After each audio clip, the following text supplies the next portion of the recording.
Welcome back to सुबह सवेरे पाकिस्तान। और बरतानिया की तैयार करदा कोरोना वैक्सीन ऑस्ट्राजेनेका पर शुकूक व शुबहात के साए गहरे होने लग गए हैं, क्योंकि वैक्सीन के इस्तेमाल से ये कहा जा रहा है कि खून जमने के वाक़यात के बाद कई ममालिक ने इसका इस्तेमाल ही रोक दिया है। जी, ब्लड क्लॉटिंग की बात की जा रही है कि क्लॉट्स बन रहे हैं। बहुत ही मामूली तादाद अगर बात की जाए कि ये केसेस सामने आए हैं तो आए हैं। नॉर्वे में ऐसे केसेस रिपोर्ट हुए थे जिनमें ऑस्ट्राजेनेका वैक्सीन लगने के बाद खून जमने के वाक़यात पेश आए हैं, और जिसके बाद डेनमार्क, आइसलैंड, इटली, आयरलैंड ने इसका इस्तेमाल फ़िलहाल रोक दिया है। लेकिन यहाँ पर पाकिस्तानियों को परेशान होने की हमजा ज़रूरत नहीं है, क्योंकि साइनोफार्म कहा जा रहा है कि यहाँ पर इस्तेमाल की जा रही है। यहाँ के शहरी 60-70 साल से जो ऊपर के हमारे बुजुर्ग अफराद हैं वो जाकर लगा सकते हैं, वैक्सीन ले सकते हैं, क्योंकि वैक्सीन ही एक आखिरी हल है जिससे हम महफूज रह सकते हैं, कोरोना से बचा जा सकता है। लेकिन इतलात के मुताबिक ऑस्ट्राजेनेका की वजह से खून जमने के 22 वाक़यात रिपोर्ट भी हो चुके हैं। बिल्कुल ऐसे ही है। इसमें भी अभी देखा जाए तो ऑस्ट्राजेनेका को भी मुकम्मल तौर पर साइडलाइन कर देना दुरुस्त नहीं है, या इसके बारे में कोई राय कायम कर लेना दुरुस्त बात नहीं है। WHO ने भी इस बात की मुखालफत की है कि ऐसा कोई हमें रिलेशन नहीं मिला कि वैक्सीन की वजह से ये हो रहा है, और इसके ऊपर मजीद तहकीक भी की जा रही है। भारत ने भी इसी मुज़र असर के बायस तशवीश का इजहार किया है। ताहम किसी भी मुल्क ने वाज़े तौर पर खुद भी नहीं बताया कि कितने लोगों में मुज़र असरात देखे गए हैं, क्यों देखे गए हैं, वजह क्या बनी है। हम WHO की भी बात लाजमी करना यहाँ पर ज़रूरी है, क्योंकि लोगों के दिमाग में शकूक व शुबहात पैदा हो जाते हैं जब एक भी ऐसा वाक़या सामने लेकिन आता है। इदारा सेहत ने यह कहा भी है कि ऑस्ट्राजेनेका वैक्सीन और ब्लड क्लॉट के माबैन कोई माकूल ताल्लुक नहीं बनता, इसलिए जो ये खदशात पैदा हो रहे हैं, जो तशवीश का शिकार हो रहे हैं ममालिक, उनको अभी किसी भी तौर पर वाज़े तौर पर नहीं कहा जा सकता कि ये ऑस्ट्राजेनेका की वजह से ही हो रहा है। हाँ जी, बिल्कुल ऐसे ही है, वो वैक्सीन की वजह से हो रहा है। मुशावरती कमेटी वैक्सीन के महफूज होने के डेटा का जायजा भी ले रही है। WHO ने यह कहा है, जबकि वफाकी वज़ीर असद उमर ने कहा है कि पाकिस्तान में कोरोना के UK स्ट्रेन के असरात हैं और बढ़ते जा रहे हैं। वैक्सीनेशन कोरोना वबा का तवील मुद्दती हल है, और यही हमें हल पता है। हम कब से इसका इंतजार कर रहे हैं, 1 साल गुजर गया, मगर पाकिस्तान में इस जानिब रुझान कम है। असद उमर साहब ये कह रहे हैं लोग अभी वेट एंड सी की पॉलिसी पे हैं कि जी कि ये लगा ले तो फिर मैं देखता हूँ कि मुझे लगानी है कि नहीं लगानी है। क्या आपने लगवाई है वैक्सीन? हाँ बिल्कुल, आप सही बात कर रही हैं। ना मैं हेल्थ वर्कर हूँ कि मैं लगवा सकता, ना मैं 60 साल से ज़्यादा हूँ। विशाल, खैर हम वैक्सीन जब आएगी तो लगवानी ज़रूर चाहिए, और जब हम लोगों को उस एज में शामिल किया जाएगा ब्रैकेट में तो हम भी ज़रूर लगवाएंगे और लगानी चाहिए। खैर, डॉक्टर ताबिंदा दोगल इस वक्त हमारे साथ मौजूद है, कंसल्टेंट फिजिशियन है, NHS बरतानिया से मौजूद है हमारे साथ। तो इनसे पूछते हैं कि ऑस्ट्राजेनेका के हवाले से क्या इस वक्त वहाँ पर बातचीत हो रही है और क्या रिसर्च हो रही है। डॉक्टर साहिबा अस्सलाम वालेकुम, गुड मॉर्निंग। अब तक ऑस्ट्राजेनेका की वजह से खून जमने के आपके कुछ इल्म में है कि क्लॉटिंग के कितने केसेस सामने आ चुके हैं? क्या कहा जा सकता है कि ये वैक्सीन की वजह से ही है? जी बहुत शुक्रिया, अस्सलाम वालेकुम। मुझे बहुत खुशी है कि आपने ये सवाल पूछा, क्योंकि इसकी बहुत ज़रूरत थी इस मुद्दे को आगे बढ़ाने की और इसके बारे में कुछ थोड़ी बात करने की।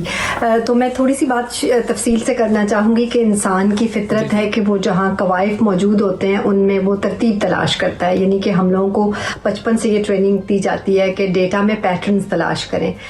तो जहाँ तक कि इस वैक्सीन का ताल्लुक है, ये आप अगर देखें तो तकरीबन 5 मिलियन से ज़्यादा लोगों को लग गई, यानी कि आप समझें कि 50 लाख से ज़्यादा लोगों को लग चुकी है, और उसमें 30 के करीब लोगों की शरियानों में खून जमने का या रगों में खून जमने की रिपोर्ट आई है।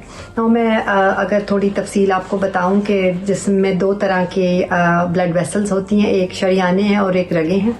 जो शरियाने हैं वो दिल से खून बाकी जिस्म की तरफ लेकर जाती हैं, जिनको आर्टरीज कहते हैं, और बाकी वेन्स हैं जो रगे हैं, जो कि खून को जिस्म से वापस दिल की तरफ ले जाती हैं सफाई के लिए।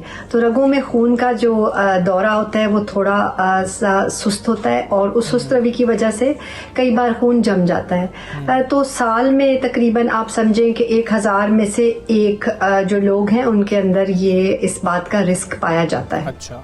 तो अगर उसके हिसाब से आप देखें कि जितने 5 मिलियन लोगों को लग चुकी है ये, उसके हिसाब से तो हर हफ्ते कम से कम जो है वो 100 लोगों की रिपोर्ट आनी चाहिए कि उनकी रगों में खून जम गया है।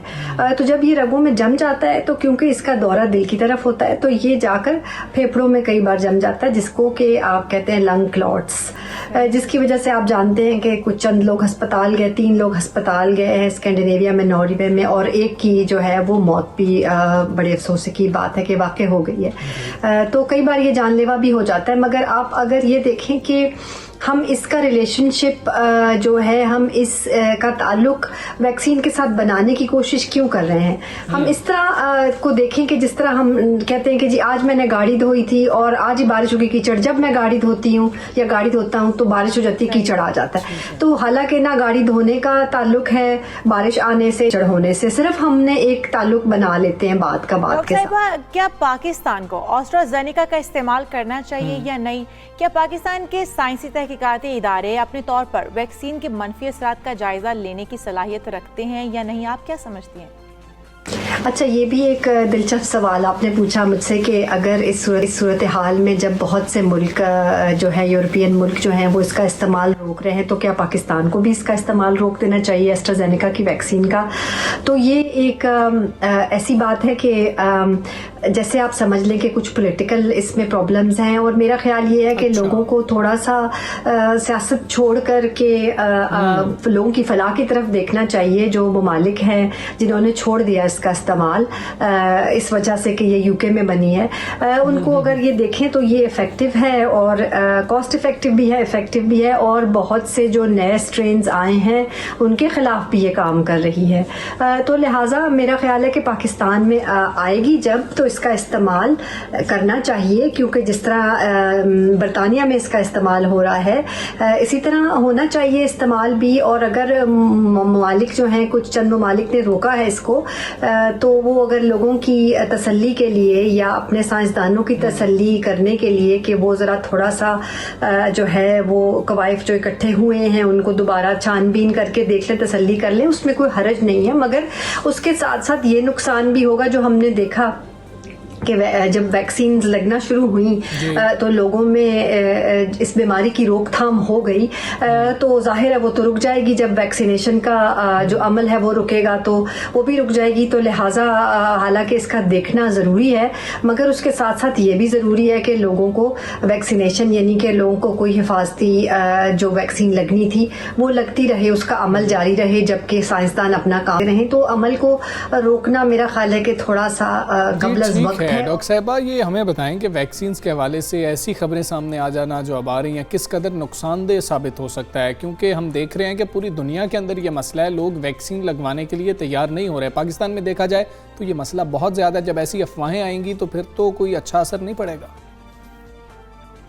देखिए, वैक्सीन्स के बारे में अफवाहें जो हैं वो कोई नई नहीं है। जैसे आप जानते हैं कि एक MMR वैक्सीन जो बच्चों में लगती है उसके बारे में बहुत बरस लोगों ने ये अफवाहें फैलाई कि इसका शायद ऑटिज़म के साथ कोई ताल्लुक़ है, और हम जानते हैं कि वो ताल्लुक़ मौजूद नहीं था, और उसके अंदर बच्चों की वैक्सीनेशन कैंपेन्स कई जगह पे इंटरप्ट हो गई और बहुत से बच्चों को ये बीमारियां हुई बाद में।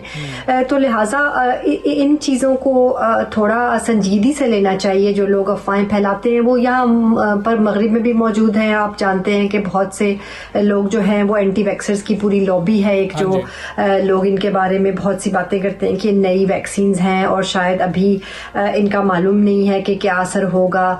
तो ये बात सही है कि ये जो कोई नई चीज़ आती है उसके बारे में शुकुक व शुबहात होने और कुछ तहफ़्फ़ुज़ात होने जो हैं वो कोई गैर मामूली बात नहीं है, मगर अपना जो है हमें साइंस में फेथ रख के और इसके वैक्सीन के जो हमको ये तहफ़्फ़ुज़ देती है उसको मद्देनज़र रखना चाहिए कि हमें ये कितना फ़ायदा दे रही है। हमें ना सिर्फ ये कि ये शदीद बीमारी से बचाती है, अस्पताल जाने से और मौत से बचाती है ये, तो हम ना सिर्फ अपने आप को बल्कि अपने जो प्यारे हैं उनको भी वैक्सीन लगा के महफूज करते हैं इन सारी बातों के साथ। तो लिहाजा वैक्सीन की जो अफवाहें हैं वो हर जगह मौजूद हैं, यहाँ पर भी बरतानिया में भी मौजूद हैं, मगर मैंने ये देखा है कि बहुत कम लोगों ने, बल्कि एक बहुत आटे में नमक के मुताबिक के बराबर जो लोग हैं वो उन्होंने वैक्सीन से शायद इनकार किया होगा, जबकि पाकिस्तान में शायद सूरत हाल बरक्स है। वहाँ पे बहुत से लोग जो हैं वो झिझक रहे हैं और बग़ैर वजह के झिझक रहे हैं, उनको कुछ मालूम नहीं है किस वजह से वो रुक रुक रहे हैं, उनको कोई तावील पेश नहीं कर पाते, लेकिन वो कहते हैं कि नहीं लगवानी हमने, जो कि इंतहाई अफसोसनाक बात है कि वहाँ पर ये मौजूद है, वैक्सीन, ये सहूलत मौजूद है, और तो ये ज़रूर लगवानी चाहिए। जिन वल्नरेबल एज ग्रुप्स में ये लगती है, बूढ़े लोगों को या डॉक्टर्स को जिनको इस वक्त लग रही है, उनको ज़रूर फ़ायदा उठाना चाहिए। डॉक्टर साहिबा, अगर हम बात कर रहे हैं वैक्सीन्स की, तो ऑस्ट्राजेनेका के अलावा दीगर वैक्सीन्स की बात करें तो मनफी असरात सामने आ रहे हैं, या फिर बाकी जो हैं ऑस्ट्राजेनेका के अलावा जो वैक्सीन है वो सेफ हैं? पाकिस्तान में जैसे बरतानिया में JCVI है, इसका मुतबादिल कोई इदारा तो नहीं है, मगर मुझे यकीन है कि वो भी अपने तरीके से किसी ना किसी तरीके से कवायद इकट्ठे करते हैं और जो है उनका जायज़ा लेने की सलाहियत मौजूद है। और यकीनन जैसे टाइम के साथ साथ वहाँ वैक्सीनेशन वक्त के साथ साथ होगी, तो वहाँ पर भी कवायद इकट्ठे होंगे और यकीनन वो थोड़ा बहुत तो जायज़ा ले ही सकते हैं उनका। अगर मुकम्मल तौर पे यहाँ के मुकाबले के बराबर नहीं, तो थोड़ा बहुत तो जायज़ा लिया ही जा सकता है। मगर अगर आप ये कहें कि इस लेवल पे हो जिस तरह के यूरोप या बरतानिया, यूरोप के बाकी ममालिक या बरतानिया में हो रहा है, तो वैसा होना तो नामुमकिन है। डॉक्टर साहब ये भी बताएं, यूके वेरिएंट की बहुत ज़्यादा बात हो रही है कि यूके वेरिएंट बहुत तेज़ी से फैल रहा है, क्या मौजूदा वैक्सीन के लिए यूके वेरिएंट मौसर होगा? बात की जा रही थी जैसे जैसे ये हयात तब्दील करता जाएगा तो शायद वैक्सीन गैर मौसर हो जाए।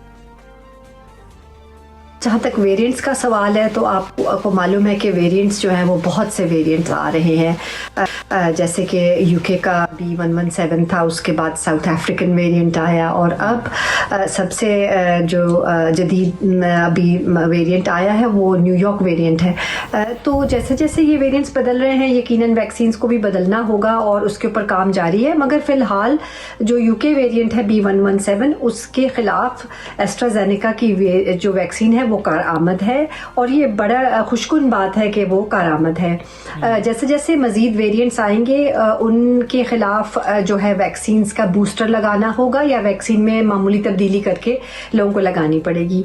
जो साउथ अफ्रीकन वेरिएंट है उसके ख़िलाफ़ एस्ट्राजेनेका का जो वैक्सीन है वो इतना इफ़ेक्टिव नहीं है, तो वहाँ साउथ अफ्रीका में भी उन्होंने एस्ट्राजेनेका की वैक्सीन लगानी इसी वजह से बड़ी, क्योंकि महसूस ये हुआ कि उसके ख़िलाफ़ शायद जो है वो मुफीद नहीं है। ठीक है डॉक्टर ताबिंदा, बहुत शुक्रिया आपका, बरतानिया से आप हमारे साथ मौजूद थी और सुबह सवेरे पाकिस्तान का हिस्सा बनी। बहुत अहम मालूमात आप दे रही थी। वो कह रही थी कि इसका कोई वैसे लिंक बनाया नहीं जा सकता, ये अगर अवाम बना रहे हैं। और फिर बड़ी अहम चीज़ थी, वो कह रही पॉलिटिकल मामलात हैं इसके अंदर, कि कुछ ममालिक यूके की वैक्सीन लगाना नहीं चाह रहे, तो ऐसी बात कर रहे हैं। दफ़ा ये भी होता है हमजा कि अफवाहें फैला दी जाती हैं किसी भी चीज़ की मार्केटिंग बंद करने के लिए, या कि वो लोग यूज़ ही ना करें। लॉबीज तो मौजूद होती है ना, अब एंटी जो वैक्सीन लॉबीज हैं वो भी काम कर रही हैं। खैर, वैक्सीन के अलावा हमारे पास कोई और सोल्यूशन नहीं है, या हम एहतियात कर सकते हैं और एहतियात के साथ हमें वैक्सीन लगवानी है। जब हम ये वैक्सीन लगा सकें, हम तक ये वैक्सीन पहुंच जाए, तो फिर जब वैक्सीन के आपकी भी उसमें शमूलियत हो सकेगी, आपकी एज ब्रैकेट को भी शामिल कर लिया जाएगा। वैसे हमजा अभी भी अगर देखा जाए तो मेरे ख्याल में दीगर जो वैसे ये गवर्नमेंट की तरफ से जो फ्री आपको वैक्सीन लगवाई जा रही है वो 70 या 70 से प्लस के उम्र के लोगों को लगवाई जा रही है, लेकिन उसके अलावा अगर कोई भी वैक्सीन लगवाना चाहता है तो वो भी लगवा सकता है, पैसे खर्च करके लगवा सकता है। लेकिन अभी वो जब प्राइवेटली वैक्सीन आना शुरू होगी तो उसके बाद के मामला आते हैं, और अभी 60 साल से ज़्यादा उम्र के अफराद जो हैं वो वैक्सीन लगवा सकते हैं। आपने रजिस्टर करवाना खुद को 1166 पर एक मैसेज करके CNIC जो है वो आपने अपना भेजना है, तो आप रजिस्टर हो जाएंगे। अब तो वॉक इन भी शुरू कर दिया गया 70 साल से ज़ायद जो लोग हैं। खैर, आगे बढ़ते हैं। अल्लाह की रहमत से वैसे पाकिस्तान जो है कोरोना की वबा से तो काफ़ी हद तक महफूज रहा है, वैसे केसेस नहीं आए, अल्लाह का शुक्र है, लेकिन हम एहतियात कर रहे हैं। लेकिन एक महंगाई का जो जिन है वो काबू में आता हुआ हमें नजर नहीं आ रहा। उससे जो है पाकिस्तानी अवाम कभी महफूज रह ही नहीं पाई है। और अब तो रमज़ान का महीना क्योंकि करीब आ गया है, 1 महीने का वक्त रह गया रमज़ान में, और ऐसे में अशियाए जो ज़रूरिया हैं उनको अभी से पर लग गए हैं। वो जिसको कहते हैं ना पर लग जाना, ये वाकई में पर लग गए हैं, क्योंकि अशियाए ज़रूरिया इतनी महंगी हो गई हैं कि इस वक्त अवाम की पहुँच से तो बहुत ही दूर है। वज़ीर-ए-आज़म इमरान खान ने एतमाद का वोट लेने के मौके पर महंगाई का जिक्र करते हुए इसमें कमी लाने के लिए हर मुमकिन कोशिश करने का कहा था, लेकिन क्योंकि आप देख रहे हैं कि महंगाई में अभी तक कोई कमी होती नज़र नहीं आ रही और जो शहरी हैं वो खासे परेशान नज़र आ रहे हैं। बिल्कुल ऐसा ही है, और अभी तक तो ऐलान के जो नताइज हैं वो बिल्कुल सामने इसी तरह से आ रहे हैं कि मुनाफाखोर हैं, वो अपनी मर्ज़ी से जो है कीमतों का तयन कर देते हैं। कोई इस तरीके की, अगर हम सूबों की भी बात करें कि प्राइस कंट्रोल कमेटियाँ मौजूद नहीं है, जिस भी सूबे का जिक्र कर लें, गवर्नमेंट की तरफ से एक नर्खनामा दिया जाता है, वो अगर आपको 50 रुपये किसी चीज़ का नर्ख लगाया गया है तो गवर्नमेंट ने तो 50 रुपये रेट दे दिया, लेकिन जो मुनाफाखोर हैं हमारे वो भी इसमें बड़े सरगर्म नजर आते हैं। वो 50 की बजाय उसके ऊपर 70 रुपए कमाते हुए नजर आते हैं। ऐसे में गवर्नमेंट भी बेचारी क्या करे, क्योंकि उन्होंने तो 50 रुपए फिक्स कर दिया रेट। अच्छा, अब IMF की अगली किस्त का भी मामला है इशाल यहाँ पर कि अगली किस्त जो है उसके हवाले से बात हो रही है कि महंगाई मजीद बढ़ जाएगी, बिजली की कीमतें जो हैं वो भी ज़्यादा हो जाएंगी। इसी हवाले से बात करेंगे माहिर मौशियात मुज़म्मिल असलम हमारे साथ मौजूद है। मुज़म्मिल असलम साहब अस्सलाम वालेकुम, गुड मॉर्निंग। मुज़म्मिल असलम साहब, सब कुछ पहले इस पे बता दें, IMF की भी बात करते हैं, हुकूमत पे डाल देना क्या दुरुस्त है? हमने हमेशा से देखा कि जब रमज़ान आने वाला होता है तो हम ज़ख़ीरा अंदोज़ी भी करते हैं, मुनाफा खोर जो हैं वो भी बेलगाम हो जाते हैं और हम भी महंगाई कर रहे होते हैं। देखिए, बिस्मिल्लाहिर्रहमानिर्रहीम, ये जो हमारा मुल्क पाकिस्तान है, इसमें जो है दुनिया के मुकाबले में जब हमारे मुल्क में त्यौहार आते हैं तो यहाँ की जो कारोबारी हजरात हैं ब्लैक मार्केटिंग अरूज पे ले आते हैं। चाहे वो आप खाने पीने की अशिया की बात करें, चाहे आप ईद के लिए जो शॉपिंग करते हैं, लोग कपड़े लेने जाते हैं, दुनिया में क्रिसमस आती है सेल लगती है, ईस्टर आते हैं सेल लगती है, यहाँ पे उल्टा हिसाब हो जाता है। यहाँ पे जो है हर चीज़ जो है आसमानों को बातें करना शुरू कर देती हैं। यहाँ तक कि पाकिस्तान में एक रिचुअल है कि लोग जो है ईद में बाद अगर कभी गाड़ी चेंज करते हैं तो ईद में करते हैं कि भाई ईद में नई गाड़ी आएगी, उसकी भी जो है जिसे कहते हैं ओन और ब्लैक मार्केटिंग शुरू हो जाती है।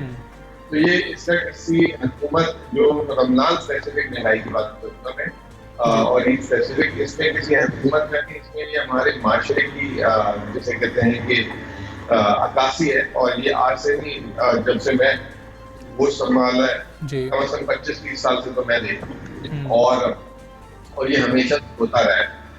हुकूमतें जो है इसमें बाकायदा तौर पर अपना किरदार अदा कर सकती हैं, लेकिन हमारी हुकूमतें जो है वो एक जगह एक पेज पे है ही।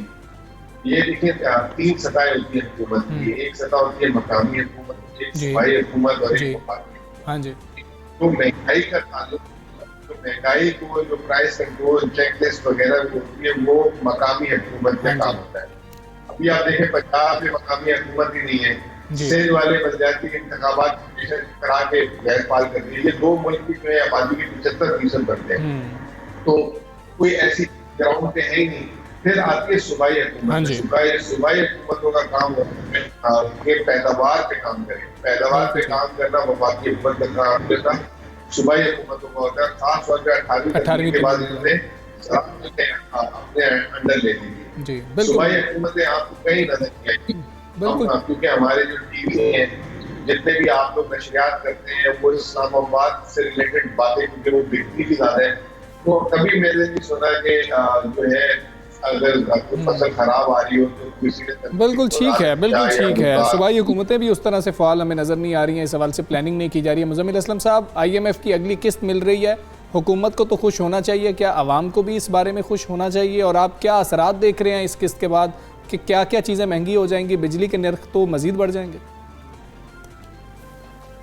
देखिए, मैं इसकी मिसाल ऐसे दूंगा कि मैं एक मोहल्ले में रहता हूँ और वहाँ पे 2 ग्रुप रहते हैं और उनकी रोज लड़ाई हो जाती है। उसकी वजह से मैं मुतासर हो जाता हूँ, मैं घर से बाहर नहीं निकल सकता। तो मैं कहता हूँ कि अल्लाह के वास्ते यहाँ पे कर्फ्यू लगा दो ताकि खत्तो गारत तो खत्म हो। तो IMF अगर आप मेरे से पूछेंगे तो मेरी नजर में वो चीज है कि IMF एक कर्फ्यू है जो माशी कर्फ्यू लगाता है, क्योंकि हमारी हुकूमतें जो है बेलगाम हो जाती है जब IMF नहीं होता, और जो है वो नाजायज खर्चे करती हैं ताकि वो इलेक्शन जीत सके या करप्शन कर सके। तो IMF, आपको पता है पाकिस्तान में इस वक्त कोई इदारा, अगर आप नाम ले लें, नाम से जो है कोई इदारा अपने पैरों पर नहीं खड़ा हुआ। हर इदारे में करप्शन, हर इदारे में नुकसान खड़े हैं। तो अगर IMF आके आपको कर्फ्यू लगा के जबरदस्ती देंगे, वो कड़वी गोली तो देगा आपको। अच्छा, कर्फ्यू लगता है तो फिर सबकी स्लो हरकत बंद होती है, ठीक है ना? तो अगर IMF ये कर रहा है तो कम से कम मैं समझता हूँ कि ये कड़वी गोली मेरे लिए भी होगी, लेकिन आपको अमान तो हो जाएगा ना कर्फ्यू के बाद। आगे एक स्टेबिलिटी तो नजर आएगी ना। मजीद हमें ड्रोने वापस नहीं आएंगे ना कि 2 ड्रोना रुक रहे हैं, यहाँ पे ये चीजें जा रही है। तो IMF को अगर जो समझ सकते हैं वो इस तरह मैं समझा सकता हूँ। बाकी IMF का हमसे क्या ताल्लुक है? ना उसको यहाँ से आमदनी मिलती है, ना उसे कुछ मिलती है। लेकिन ये हमारी कमजोरी है, बदनसीबी है कि हमें जो है 22 करोड़ लोगों के मुल्क में कितने लोग भी नहीं है समझदार कि वो अपने मुल्क की पॉलिसी बना सके, हमें बाहर से लानी पड़ती है। तो ये एक हमारी वजह से। सही। मुजम्मिल साहब, ये बात तो एक साइड पे रह गई, लेकिन इदारा शुमारियात की जो अपनी रिपोर्ट के मुताबिक है कि फरवरी में 8.7% महंगाई रिकॉर्ड की गई है, जो कि गुज़श्ता 4 माह में सबसे ज़्यादा थी। क्या ये हुकूमती रेट की कमज़ोरी नहीं है, जो वाज़ेह मिसाल है कि हुकूमत जो इसमें नाकाम नज़र आती है? देखिए, मैं आपको 72 साल की तारीख दे देता हूँ। आपका औसतन जो है ना 72 साल में जो महंगाई की शरह है, जिसे वाक़िदन कहते हैं, वो 7 से 9% के दरमियान है। अगर ये हम 8-9% कर रहे हैं तो ये कोई माजी के हिसाब से ज़्यादा नहीं है। हाँ, अगर आप दुनिया के हिसाब से देखें, दुनिया में इस वक्त अफराद दर 2-2.5-3%, वो हमारे मुल्क में कब होगी सही, जब हमारी पैदावारी सलाहियत बढ़ेगी। हमारी पैदावारी सलाहियत खत्म होती जा रही है, और उसकी बुनियादी वजह जो हमारी पॉलिसीज है, जो हमारा स्ट्रक्चर है, और जो मैंने आपसे पहली बात की थी कि 3 सतहें हैं, ये तमाम इसमें कसूरवार है। इस वक्त अगर हम स्टेट बैंक को कसूरवार कहते हैं कि स्टेट बैंक जो है महंगाई पे कंट्रोल नहीं कर रहा, महंगाई के भी 2 जाती होते हैं। एक महंगाई एडमिनिस्ट्रेटिव इशू से होती है और एक जो है मालियाती इशू से आती है। तो इस वक्त जो पाकिस्तान में मसला है वो एडमिनिस्ट्रेटिव गवर्नेंस का इशू है, जिसकी वजह से हम महंगाई में इजाफा देख रहे हैं। कोई हमारा विजन नहीं है, ना हमारे पास इस तरह की पॉलिसीज है कि हम उसको जो है महंगाई को वो करने। आपने कभी, मैंने तो नहीं देखा, कभी शायद आप लोग पीटीए में बैठे, आपने कभी देखा है कि मुराद अली शाह या गुलजार ने या और किसी वजीर आला ने महंगाई कंट्रोल के लिए टीम को, प्राइस कमेटी को कभी बुलाया हो, उन्होंने मीटिंग की हो? जैसे कल वो बाकी हुकूमतें तो की, बाकी शेख ने जो है मीटिंग की। बिल्कुल ठीक है, गवर्नेंस के मसाइल मौजूद हैं। मुजम्मिल असलम साहब, बहुत शुक्रिया आपका, सबसे का हिस्सा बने। और विशाल, एक आम आदमी की मईशत वो है जो उसका किचन हुआ करता है, और अगर आपने वो कभी किचन सब्जी फ्रूट खरीदा? नहीं, मैं तो उसके बगैर ही जिंदा रह रहा हूँ। नहीं, कभी आपने खुद से खरीदा? खुद से ही खरीदते हैं शायद। ये उसी को रेट पता हो सकता है जो कि खुद खरीदता है, और मर्द हजरात जो है ना वो ये भी खवातीन पे डाल देते हैं। हमारी खवातीन जो हैं वो किचन चलाती भी हैं और खरीदारी भी खुद करती हैं, तो इसलिए मर्द हजरात चलें, ये इशाल बात कर रही है, लेकिन मैं इशाल पे ये भरोसा नहीं कर रहा कि इशाल जाके खुद खरीदती होगी। मैं पूछता हूँ कि इशाल ने आखिर ऐसा क्या खरीदा जो इशाल को जाके महंगा मिला है। मैं इशाल से पूछने की कोशिश करता हूँ। उतनी देर एक ब्रेक लेते हैं, वापस आएंगे। Stay with us.